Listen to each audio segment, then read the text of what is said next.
2, 3, live. Well, good evening, everybody, and welcome to our service tonight. We're going to be talking about end-time prophecy tonight, specifically a biblical account of it, and there's nothing any more important right now than what's going on with the coronavirus to try to learn about the events that are coming and how they fit into biblical times and biblical prophecy and such as that. I want to go back and kind of the way this series is going to go is we're going to do an overview basically of everything that takes place in the Bible in regards to end time events that leads us up to this time frame, and then show how we've come to this place and then what we're to expect in the future. When we look at where we are today, we have to go all the way back to the book of Genesis to Abraham. And the promise to Abraham from God is that I will make your seed as the sands of the sea. And of course, we know that the child of promise was Isaac, and we know that the first child that Abraham produced, of course, was Ishmael. And there was always a contention between those two. And so, while Isaac was the child of promise, and through which the descendants of Abraham would become recognized and would see their major recognition as the Jewish people, there was also the descendant through Ishmael. And so Ishmael, I don't want to call it, if I could probably liken it, it would be most like a jealousy type spirit of, I want what the other child, what my brother has, and I should be equally entitled to it. So the descendants of Ishmael today are predominantly the Muslim people of Muslim faith throughout the world, and the people of Isaac's descendants are primarily the Jewish people and the Christians who have been, you might say, grafted into the faith. So all through the Old Testament, we see this constant battle over this territory of Israel. And so as we come on up then into the New Testament, then we come into it with Christ, then we see that there's this attempt to do away with Christ, or this anti-Isaac, anti-descendants of Isaac, anti-Christ movement that has been all the way back to Isaac himself.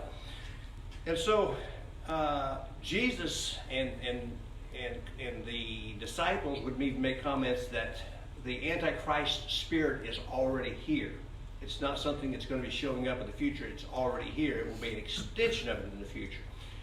And so that kind of lays the groundwork. And so those of us now who are of the Christian faith, for the Bible says that Jesus came to his own in John, the book of John, chapter 1 says, Jesus came to his own, but his own received him not, but as many as received him, to them gave he power to become the sons of God. So that's where the Christian comes into the family of God in connection with the Jewish faith.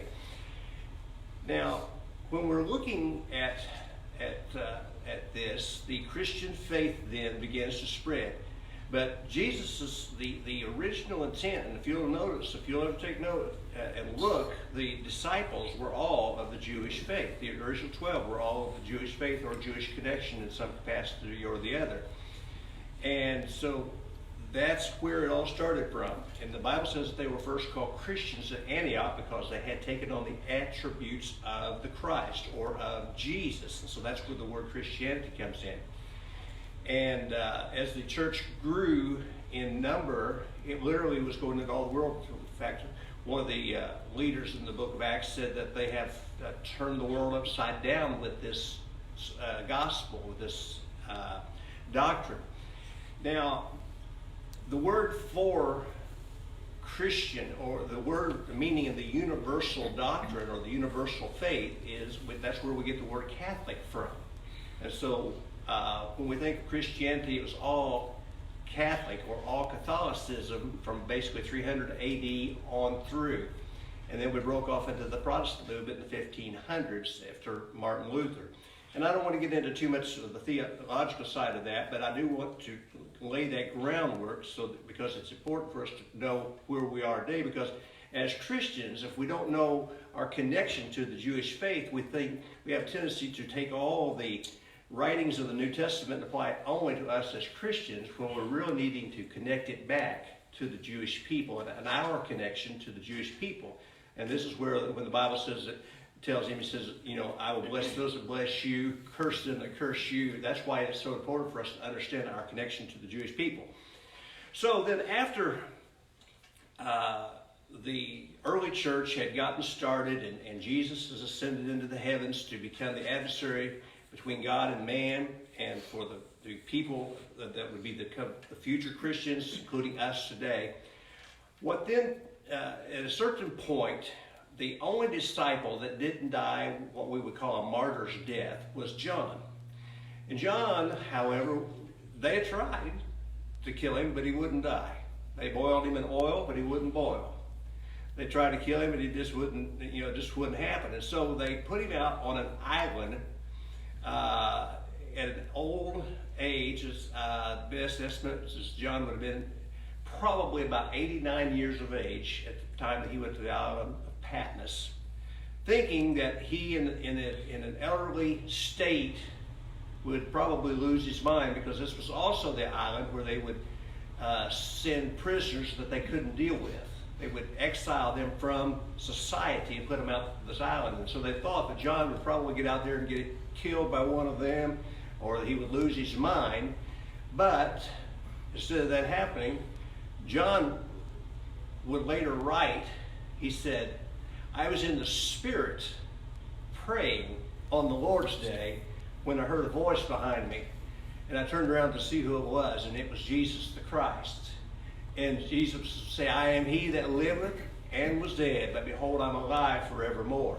Now, John, I'm going to give you some information that I want you to remember and write it down. And I don't know how much parchment paper that John was able to have, or how many scratch marks on a rock that John was able to make, or whatever, but somehow or the other, John was able to return from that island, and in the last 4 years of his life, he was able to write the book of Revelation. Now, when we look at the book of Revelation, the first 3 chapters, chapters 1 through 3, are talking about the letters to the churches of Asia. And he goes through the names specifically 7 churches. And John informs the churches of the necessity of correcting their behavior or facing a decision about their future from God. And he tells me, so I'll remove your candlestick, I'll take away your pastor, I will remove your church or your connection to this. And he goes on to do it. And in other words, if we don't take corrective measures, we're going to close your doors. And so this is Jesus giving further guidance about his mission for the churches in the ages to follow, which includes us today, that if we follow after the behaviors that those churches had, then it also applies to us today. And so it is a good doctrinal book, the first 3 chapters are. Now, beginning in chapter 4, John begins to give further visions of an apocalyptic view with symbolisms that are kind of foreign to Christians today, where John is talking about beasts and dragons and a fading universe. And for that reason, most Christians today shy away from the book of Revelation for that very reason. In my early ministry, I decided that I was going to teach Revelation, and yet I was totally unqualified, but I didn't know it was. And so I taught it to my youth group as a youth pastor. A year later, I came back to teach it again, or 2 years later, I came back to teach it again, and I realized I was teaching it differently than I had the first time around. And I realized that I couldn't have been right both times. And then I realized there are people smarter than me that believed it different than I did, and then people smarter than them believed it different than they did. And so I stayed away from the book of Revelation for the majority of my ministry until about 4 or 5 years ago. I began to pick it up and to try to discern it again, especially as I was going through my doctrinal studies to try to complete my education. There came a point in time when I just had to accept the fact that if I'm going to do a synopsis of the book of Revelation, I'm going to have to understand what it all means. And the beauty of it all is that today with the internet, we can have insights into the Jewish faith as well as the Christian faith from all over the world, and we can make comparisons that were not even available. Because many of the doctrines, in fact, I'm going to say most of the doctrines that were available to us 30, 40, 50 years ago were in error. I grew up being taught that the Antichrist was the Roman Church. And now I see that doesn't seem to make sense at all. I grew up with a lot of ideas about the end of time that just don't seem to make sense at all. And so when we look at the latter period of planet Earth, it is broken up into primarily 4 different views. The first one is called the premillennial view that I'm going to discuss, and that is that there will be various persecutions until the return of Christ. In other words, the church will be in a constant state of persecution until that time. There will be a resurrection followed by a millennial reign or millennium, and then a final judgment. After that, a new heaven and a new earth. That's similar to another one there that we'll be talking about.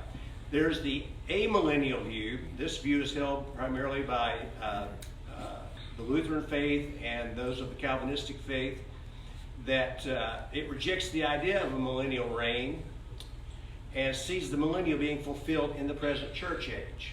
And I've sat and listened to some pastors within those denominations explain how that they believe that some of the wars and the Crusaders and the colors of uniforms and things could be tied into that, and so that is one view. At the end of this age, there will be a resurrection and judgment followed by the heaven and new earth. So they believe that the revelation or the persecution or the tribulation has already been going on for thousands, almost 2,000 years. The third one is called the dispensational premillennial view. This view holds that beginning in chapter 4, the church is raptured out. And the middle section then begins to deal with Israel and a 7-year tribulation. After the 7 years is the Battle of Armageddon. Christ returns with the raptured saints for battle, which begins a 1,000-year reign, followed by final judgment, then a new heaven and a new earth. And this is the view that is held by most evangelical Christians, called the dispensational premillennial view. There's also the postmillennial view. This idea is that the 1,000-year period is the age where the church prepares the world for the return of Christ. That Christ is not going to come until the church comes back and is here on earth for 1,000 years, and then Christ will come back. The world is evangelized during that time. The knowledge of God will cover the world. And this view holds that these events mirrored events of actually John's day. So there's a lot of different interpretations of this. And so these 4 views and others have been held by true believers in Christ. And so I want to say that just because we have a different opinion of things and a different view of things doesn't mean that we're all right, doesn't mean that we're all wrong. In fact, perhaps one of the greatest examples that I've ever heard was a minister that I asked him what his view was of the return of Christ. And I said, are you a pre-tribulation believer, mid-tribulation, or a post-tribulation believer? And he said, well, I'm a panist. And I said, I've not heard of that one. Can you explain that to me? He said, yeah. I said, I believe everything's just going to pan out the way God means for it to pan out. And so he was a panist, and I think that's probably a good way for us to look at things too. So regardless of the interpretive view, the most important matter of the book of Revelation may be for us to look at the theological teachings about the magnificence of the Godhead and preparing us for His will in the cosmic eschatology. To expound on the dispensational premillennial view, I want us to begin to break down that one because that's the one that's held by most evangelical Christians, including our church, our denomination.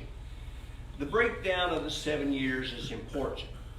Within this view, we have some who believe the rapture will occur at the beginning of the 7-year period. So we have to, and I'm not going to, during this time, I'm not going to go back in and try to break down the 7 years through Daniel's teachings or anything like that. I'm just going to take it And I want you to take it as a fact there will be a 7-year period. And that 7-year period is also broken into 2 parts, 2 3.5s. An interesting thing that just occurred to me this afternoon was that right now, at this point on planet Earth, this date, if you'll think about it, we are 3.5 years into the current presidency. So that's an interesting side note. Just point to ponder. Don't know if it relates or not, but it's just something to ponder. Some believe that the rapture will occur sometime around the middle, near the 3.5-year mark. And that some believe that the rapture will take place at the end of the 7-year period. Now, each viewpoint about when the rapture or the return of Christ will take place, as held by the premillennial view, they all have some merit. They can all be argued and such, but here's the thing. It's important that we interpret Scripture from a deductive reasoning approach rather than an inductive reasoning approach. Let me explain that. With inductive reasoning, you instantly draw a conclusion, and then you gather supporting evidence. It's kind of like maybe the prosecution. You know, when we have the prosecutor has presented a case. He is told this person is guilty, so then his job is to gather supporting evidence to prove the guilt of that person.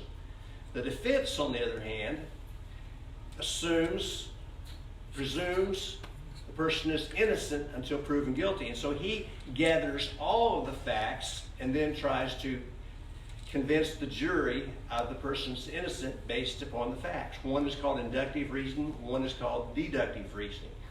And so when we, as Christians, begin to look at what's going on in the world, specifically in this end time thing, rather than let's draw a conclusion, this is how it's going to be, we need to say, I see this going on, this going on, this going on, these are the facts, this is the evidence, so this must be what's going to take place. Can you see the difference there in those two approaches? And so I think that's important. So let's look now a little further into the breakdown of the 7-year period as referred to as the tribulation. During the first 3.5 years, if we go to the 6th chapter of Revelation, the Bible talks about the seals of the book are open and they reveal events that are to take place. So I want you to think of it like this. Think of that book having 7 chapters. And if I can hold up my tablet for just a moment here, I have a seal there. So I open the seal and I read what's next. So I've opened up the first seal. And then I go to the second one and I open up the second seal, third seal, so on and forth. So that's the 7 seals that it is talking about. And so the content cannot be revealed until the seal is opened. And this is what takes place beginning in chapter 6. And so as it begins to open each seal and it talks about what's going on, it's a revelation of frightening events that include a one world order, an antichrist government, a communistic economy referred to as a beast. It will involve persecution. It will involve famine. It will involve terrorism. It will involve death. But I want you to understand that these are events that are to take place, and this is not the wrath of God. God hasn't shown his anger yet. The first half is events. We're opening the seal. We're going to tell you what's going to go on. When we see what's taking place today, and we see what's going on, it ought to stir every child of God up to think, man, Christ's coming has to be right around the corner. Yes, amen. If you're not a Christian, it ought to scare the shabobbers out of you and to think, I better get right with God because this thing is wrapping up really quickly.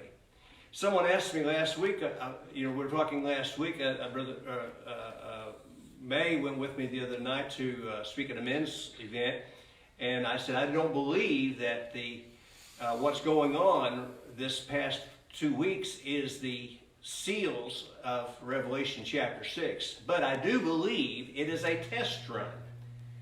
It is a conditioning run. Because when you are doing anything to get its acceptance in the long run, you begin to condition to that. And this is what I was talking about Sunday morning, that people had not been conditioned to deal with certain things at a certain level.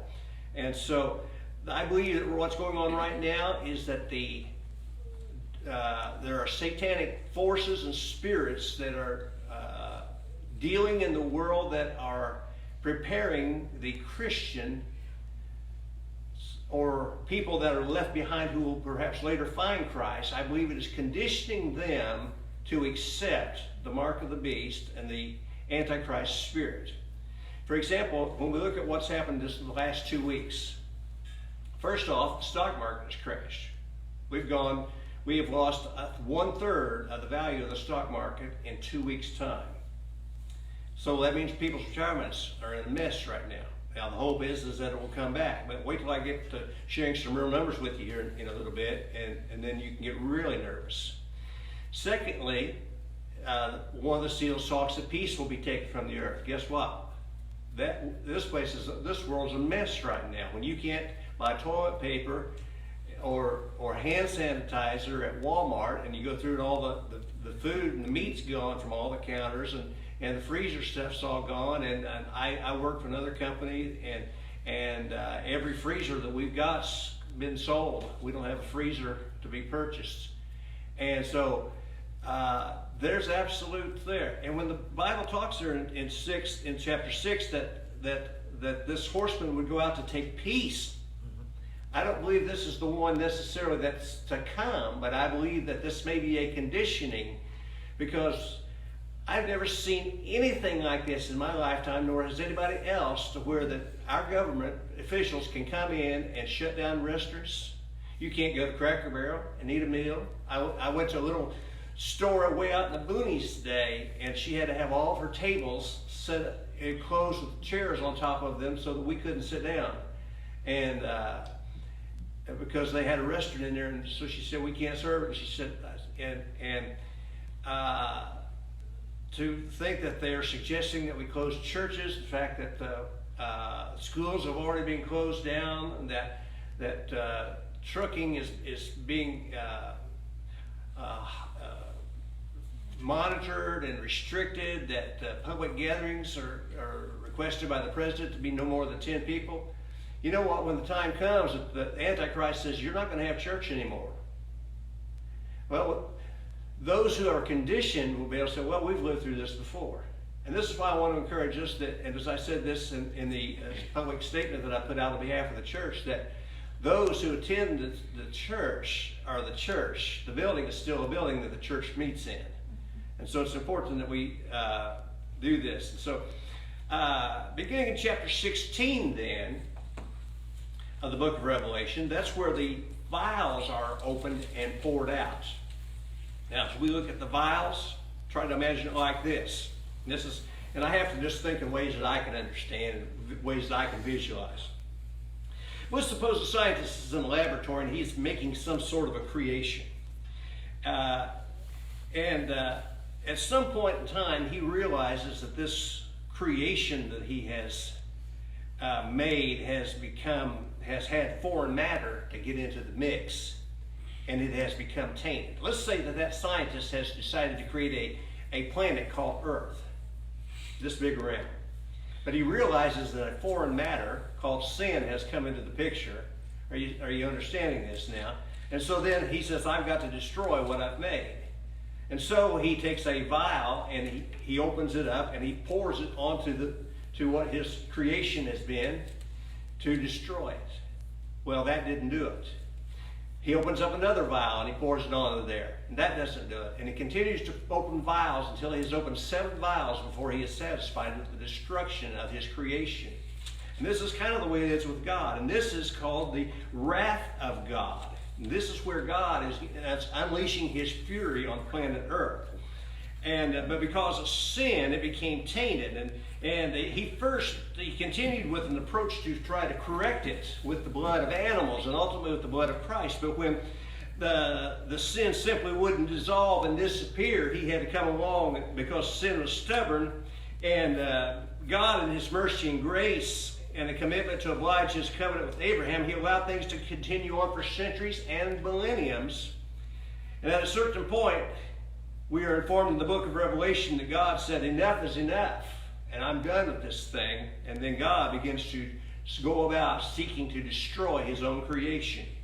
The Bible says that it will be destroyed with fire and brimstone, and nothing that has been is going to remain. And God's intent is to destroy it and to start over 1,000 years later. And this is where we get the millennial reign period.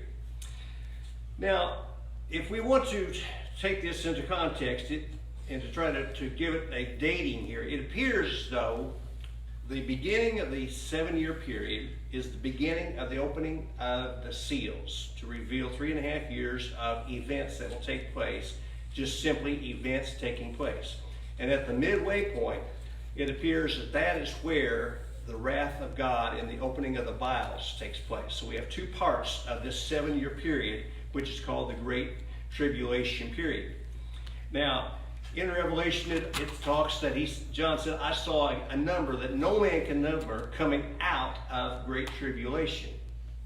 So if John saw them coming out of tribulation, that would imply to me at least that somebody was going in order to come out. So, let me just take a quick drink here.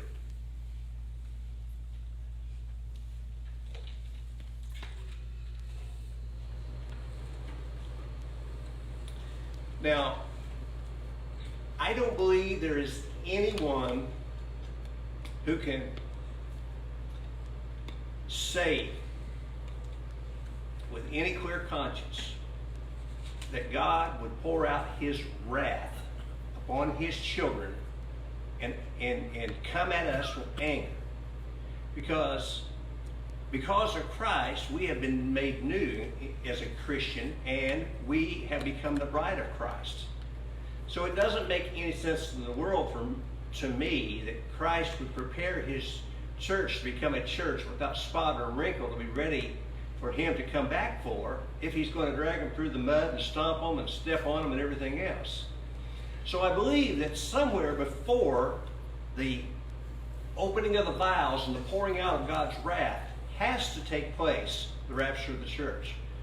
So somewhere, I believe, either at the beginning of the 7 years or at the middle of the 7 years, one of the is going to be the event, the greatest event to take place on planet Earth, which is the rapture of the church. Amen. Hallelujah. Now, which one's it going to be? That's up to much debate. The Western church world would like to say, well, God's not going to let us go through all this stuff. God's not going to allow his people to suffer. Well, I'd like for them to explain that to someone that's living in Africa. I'd like for them to explain that to someone living in a compound in China who hasn't been able to worship God and say that there will be no suffering. To explain that to those in the former Romanian communist regime, those who had to have meetings in cemeteries behind tombstones to share one page of the gospel and tell them that God will not allow suffering. They would laugh you out of the room.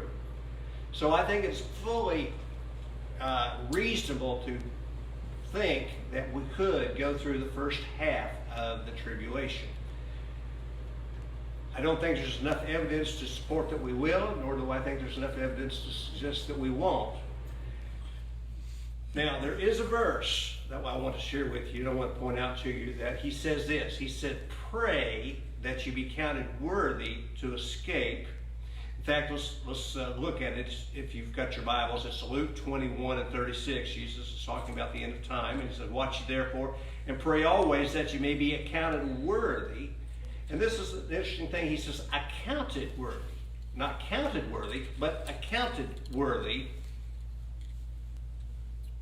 to escape all these things that shall come to pass. Not when I get mad at you, but all these things that are going to come to pass, and to stand before the Son of Man. And then this, I want to share one other verse to you from Revelation chapter 1 and verse 3. is that when we begin to study the book of Revelation and we begin to do it with an open mind and we begin to see the joy of what's coming place instead of looking at the book of Revelation as with fear and trembling, he says, blessed is he that readeth and they that hear the words of this prophet and this prophecy and keep those things which are written therein. In other words, you need to get happy when you start seeing these things come to pass because it reinforces our Christian faith.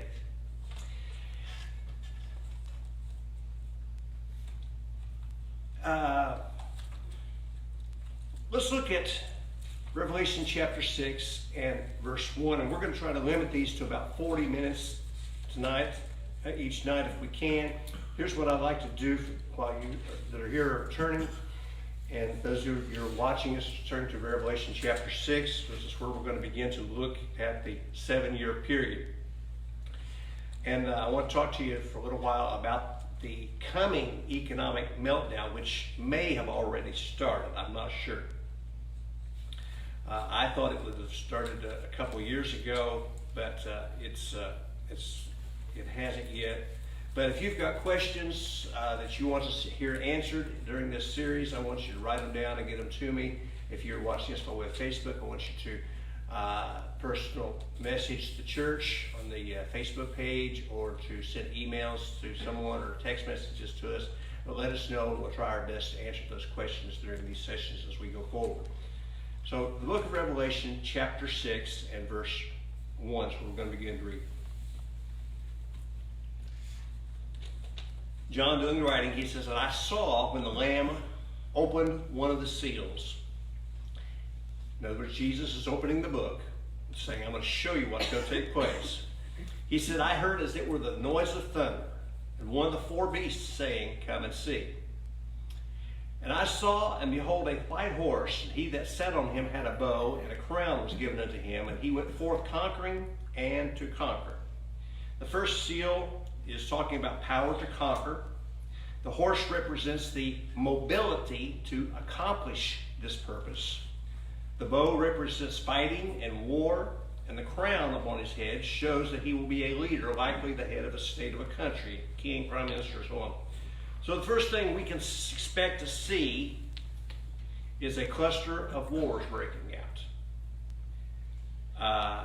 It is not likely that these wars are a result of the Antichrist, as he will be recognized initially as a man of peace.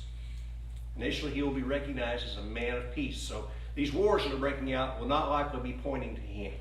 He'll be the guy that's going to try to solve them. So as you look at the first seal, you have to scratch your head, man. Fighting and fussing and wars are going on right now like crazy. I mean, terrorism is rampant. But listen to what Jesus said in Matthew chapter 24 and verse 6. He says, and you shall hear of wars and rumors of wars, see that you be not troubled. For all these things must come to pass, but the end is not yet. He said, this is part of what's coming to pass. So if Jesus doesn't want us to worry, that indicates he has a plan for our protection. In fact, the Bible talks about that we, as the saints of God, are sealed until the day of redemption. Let's go to verse 3 now and look at the second seal. And when he had opened the second seal, or the second set of events that would be revealed, he said, I heard the second beast say, come and see. And there went out another horse that was red, and power was given to him that sat thereon, and to take peace from the earth, and that they should kill one another, and there was given to him a great sword. So the second seal is representing terrorism. Taking away peace, making people afraid. I mean, we're seeing that take place right now. We're facing continued fighting. We're improvised explosive devices, IEDs, taking place in all the hot spots of the world. And the sword represents a military-like capability to support the writer's agenda. So that's the second seal. The first one is power to conquer. The second one is talking about terrorism and taking away our peace.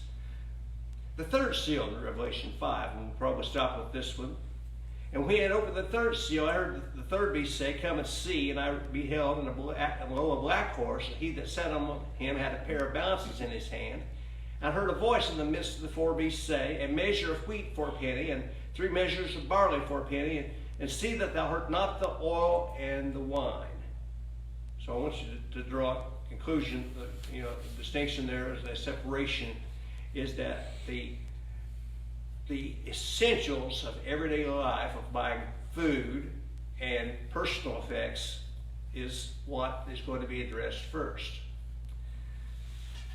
So the third seal is representing price gouging inflation and a shortage of goods. In a balanced economy, I want you to catch this, in a balanced economy, we have a balance between supply and demand. But when that balance gets out of hand and the scales tips to one side, inflation begins to rise at an unprecedented rate. So what happens in our economy is that the Federal Reserve steps in, lowers interest rates to try to balance out the effects of inflation, to try to keep the balance going. And so has anybody heard what the interest rate was lowered to this week? 0%. If inflation would continue, it would be possible for them to actually put the interest rate at a minus number, and then literally pay us to borrow money. And say what? We're doing that here. Yeah, it was that they're actually doing some of that in foreign markets right now. All right, good. Thanks for pointing that out. So there is going to be a shortage of things, and the price is going to go up. Has anybody seen the empty shelves in the stores this past week? It's crazy, isn't it? That's why I said I'm not sure that this is it. Is it possible that all three of these things that we have just seen, is it possible that we have already entered into the tribulation period? I mean, it's a possibility. I mean, we've heard all kinds of speculation, oh, it'll be worse than everything. But the first 3.5 years is not necessarily going to be the worst than anything scenario. It's just going to be events. It's the last 3.5 that we have to absolutely fear of, where God is pouring out his wrath. The first 3.5 is just saying, this is what's going to take place. And we're seeing all these things take place. So it's even, I don't know, it may be even possible that these seals are being opened as we speak. I don't know. I'm somewhat of the opinion that it's more of a test run than the real thing. But regardless, we see the evidence of it just as the Bible said 2,000 years ago. And when John came back from that island after they thought he was going to lose his mind, at 94 years of age, he completes his writings and goes on to be with the Lord. Can you imagine? He never thought in his wildest dream that there would one day become printing presses where it would be mass produced and all this gospel could go to the world. This is pretty exciting stuff. John didn't see a pretty picture. In fact, John didn't have the knowledge to describe some of the stuff, and so he just called them beasts. Some of the things he said, I heard them going through the air. It was like they looked like giant locusts going through the air, but when they went, it sounded like horses' hooves. I can't think of anything that's better described that way by someone who had never seen one than to say he saw a helicopter. Cop, cop, cop, cop, cop, cop, cop, cop, cop, cop, cop, and in the shape of a scorpion. I mean, so John has a very limited, a vocabulary compared to what's available to us today. And so John has to write it in the best words of his era and of his day. Now, in the fourth seal that we're going to see later on, since the oil is not hurt and the wheat is, there's going to be a supply of food shortage. It's going to be the greatest area of demand. Probably next week we're going to be showing a video here at the church, and if those who are at home want to watch it ahead of time, I want to give it out to you. Go on to YouTube and pull up a video of the National Weather Service forecasting the end, and specifically the one about the Yellowstone geysers of the Yellowstone. I don't remember the exact title of it, but we're going to be showing a little clip from the National Weather Service. And in that clipping, I'm just going to give you a little foreshadowing of it. In that clipping, it shows that if the cauldron beneath Yellowstone should erupt, and they said it's not a matter of if, it is when. In fact, they predicted it may happen within the next 50 years, within some of our lifetimes perhaps, or at least our children's lifetimes, that it will explode in a volcanic eruption, that it would shut off all crop production in the United States for 3.5 years minimum. 3 to 4 years minimum.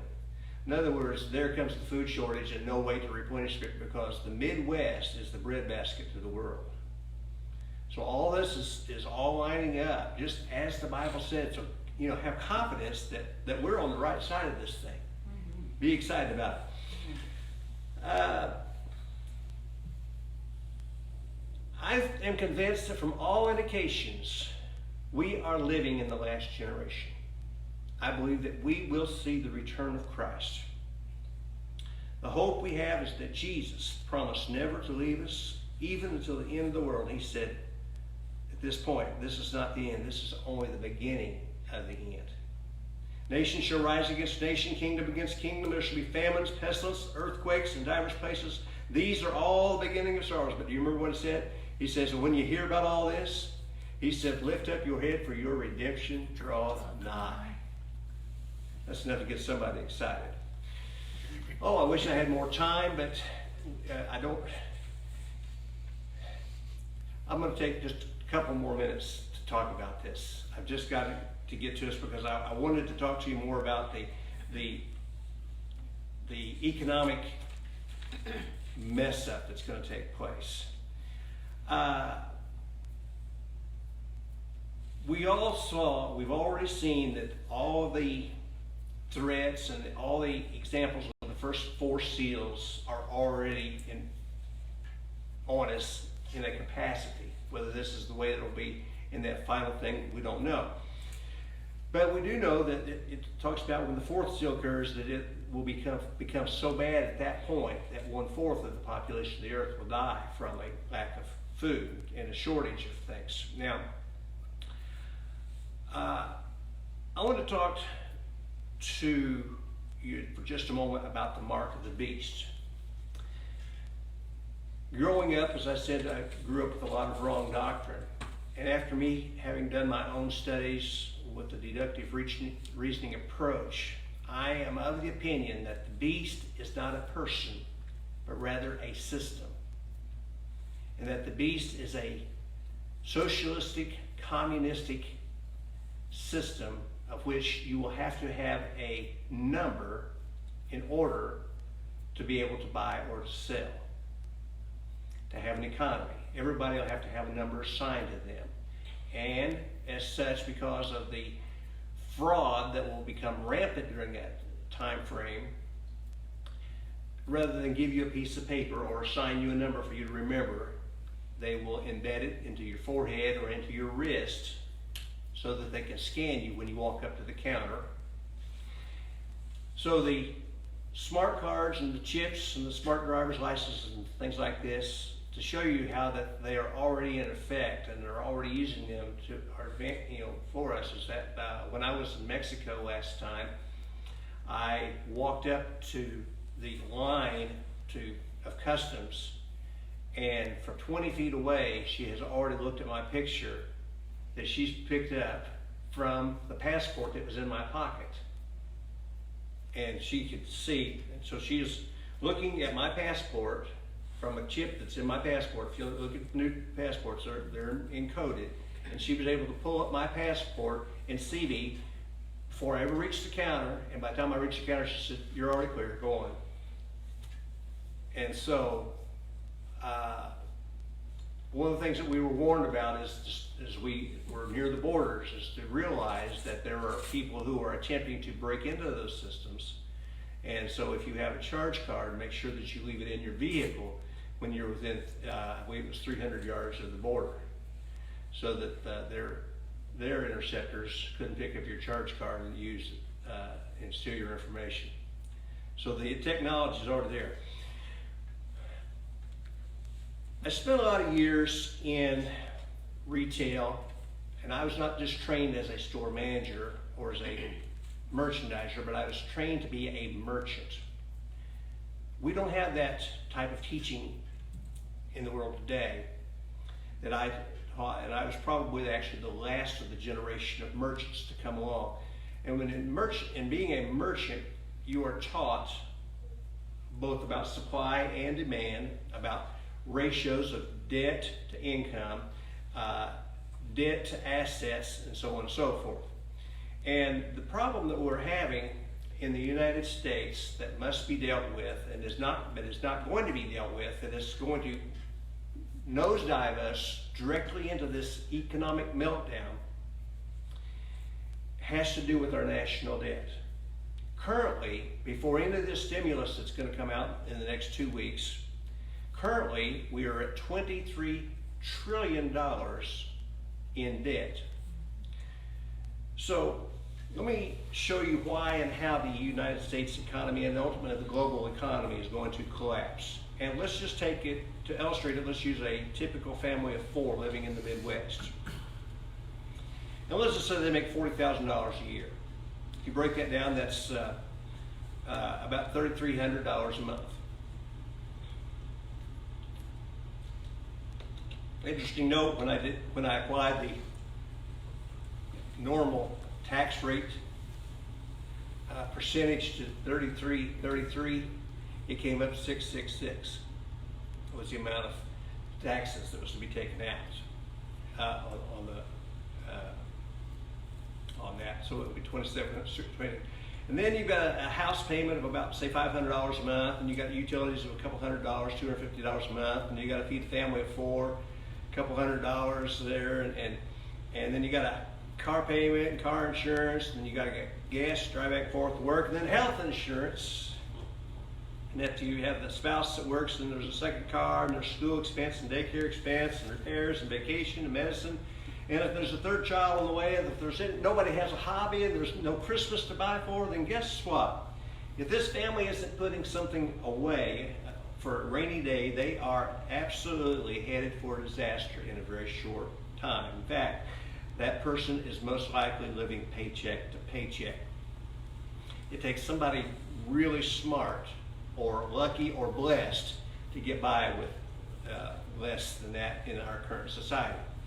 Now, if the unexpected occurs, and it does, we have coronaviruses that pop up, we have government interventions, and we have flat tires, and we have, things that happen. And so you've got a bill that comes up and you haven't saved any money, and so you have to go try to borrow money to pay that bill. But guess what? Your credit worthiness has gone down the tubes because you weren't able to pay it last month, so what makes you think you can pay it in a month ahead? So the bank won't let you borrow any money, and you don't have anything to pay for what you didn't prepare for, and so suddenly you have an economic collapse of your own finances. And the average American family would be bankrupt if it wasn't for the constant juggling to pay their bills. And this is how a personal budget works. Now, I want us to look at how the government economy works. From the money collected in taxes from us, the U.S. taxpayer, the government pays the infrastructure, our paved roads out there. They provide for public aid, salaries to their workers, the utilities. They pull out foreign aid, military, farm subsidies, so on and so forth. And the government also money so they can afford to finance what they can't afford. And that's where we come into debt.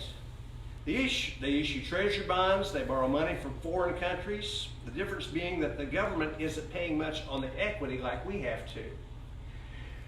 What the government is doing is it's kind of like the minimum payment on the charge card at 26%. You don't get, you're never going to get that thing paid off. And so what the government does is they say, well, let us make the minimum payment. And so here's roughly what the government does. Let's say the government wants to buy a car. If we bought the car, our payment would be $250 a month, and $235 of it would go to principal, and $15 of it would go to interest if we were buying the car. In 5 years, the car's paid off. That's the way we normally would work buying a car. But the government says it like this: I don't want to pay any of the principal off. All I want to do is pay the $15 interest. And so let's put a little bit to the principal. Let's put $15 on the principal. So their payment is only $30 a month instead of $250 like ours would be. And so what happens is eventually their debt is going to be paid off about 200 years from now if they would just simply stop borrowing money. But they don't want to stop borrowing money because everybody wants to have government benefits. I mean, how many contractors have we heard about that got paid $600 for a hammer? What city government isn't going to? What city government's going to turn down $90,000 for a sidewalk for their city? So it's all about the political part of this thing of doing stuff for somebody that you can't really afford to do. And so what happens then is that the debt keeps going up and going up and going up. And so they borrow money from different countries. So this accounting trick has gotten us into so much trouble that the government has exceeded the ability to make the payments. And so in order for the government to survive when they don't have enough money to make this payment, they print more money without having resources or assets to back it up. Wow. Wouldn't it be nice if we could just do that? Just go print our own money? Wouldn't that be cool? But that's what the government is really doing. That's really what's taking place. So what happens then is there's this constant budget fight. Do we raise the debt limit one more time, or do we print more money? Or do we face our obligations and stop spending money that we don't have? And that's what the constant bickering is going on in systems. So the United States reaches around Congress and goes to China, and they go to Japan and they buy. And right now, China and Japan own approximately 20% of that $23 trillion of debt. So to balance the trade deficit, we allow these countries to invest in our country. You can go right now on the south side of Dallas and you can see a warehouse that is like 2 miles long that is being sponsored by China. My brother tried to buy housing down there, and he would buy a house and he would go to the bank to close on it, and they would say, "We're sorry, but that we've got a different buyer for that we weren't previously aware of." And someone in the Chinese community connected to that facility flew in overnight and went to the bank and says, "I want this house because it's the only one available. Here's more than what it's worth." And the bank is going to obviously, and the realtor's obviously going to cheat and take that out. And he lost 2 or 3 deals that way that are personal examples that I can share. And so here's something I want you to look at, though. If you'll notice that Japan, they're actually bringing their factories to the United States. So we have Toyota, we have Aisin, Samick, so on and so forth. But China is not bringing their factories here. Instead, they're investing in the existing American companies so that they can control the American companies. And if you'll look at any video, any picture of a U.S. harbor, New York, Miami, Houston, was it San Diego on the West Coast? Was the main harbor? If you look at those, you'll see that most of those pictures have Chinese connections on them, and most of those companies and the harbors are controlled by Chinese interests in our country. So when China decides they don't want to cooperate with us anymore, then guess what happens? They can literally shut down our ports overnight. So after some time back, back during the Obama administration, I want to throw out a couple numbers to you. In 2012, when President Obama ran for office, 81% of the Chinese Americans voted for Obama. 81% voted for him. That's an estimated 2 million people from that culture group alone. Wow. If you think they don't have clout in the United States, The Chinese are moving to America at the rate of 100,000 people per year and have been doing so for the last 20 years. I'm just throwing out some numbers. You can get them off the internet yourself. Here's another statistic that I want to give you. The world's oil, 85% of the world's oil, I said I was going to go 40 minutes, I'm at 55. I'll shut up with this one, I'll stop with this one. 85% of the world's oil is traded with the dollar, the US dollar. So, OPEC uses the dollar as its trading currency. So if Mexico wants to buy oil from Saudi Arabia, it converts the peso into a US dollar and then pays Saudi Arabia with that dollar. Okay? So the currency of any country varies in daily value because of market conditions. So historically, the American dollar has been the most stable currency to accept as payment. But because of our national debt and the Chinese manipulation that's been taking place, and this is why that President Trump said that China had been trading unfairly with us for many years, and this should have been stopped a long time ago. And that's why this took place.